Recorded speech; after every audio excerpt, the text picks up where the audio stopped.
धान फसलरे पत्रपोड़ा रोग और तार परिचालना। धान फसलरे जीवाणुजनित पत्रपोड़ा रोग हेले पत्रर उभय धार उपर तलपटकू अंका बंका होई हलदिया किंबा नड़ा रंगर होई जाइथाए। समय समय पत्रर गोटिए धार मध्य एपरि संक्रमण होइथाए।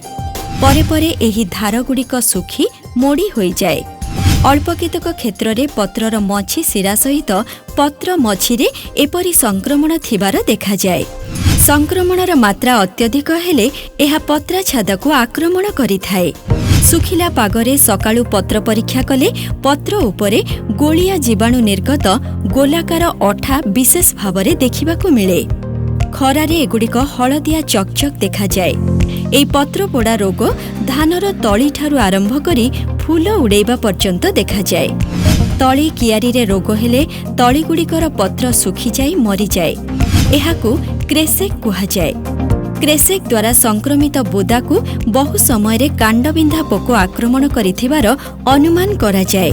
किंतु कांडबिंधा पोक द्वारा आक्रमित कांड को टाणिले ताहा सहजरे बाहरी आसुथिबा बेले क्रेसेक द्वारा संक्रमित बुदा को टाणिले ताहा सहजरे बाहरी आसे नाही।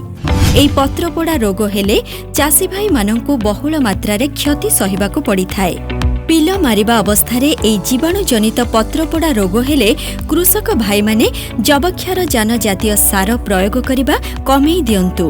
कपर हाइड्रोक्साइड 53.8 शतकड़ा, डीएफ 3 ग्राम किंबा स्ट्रेप्टोसाइक्लिन 0.1 ग्राम युक्त कपर ऑक्सीक्लोराइड 3 ग्राम 1 लिटर पानी रे मिसेई सिंचन करंतु।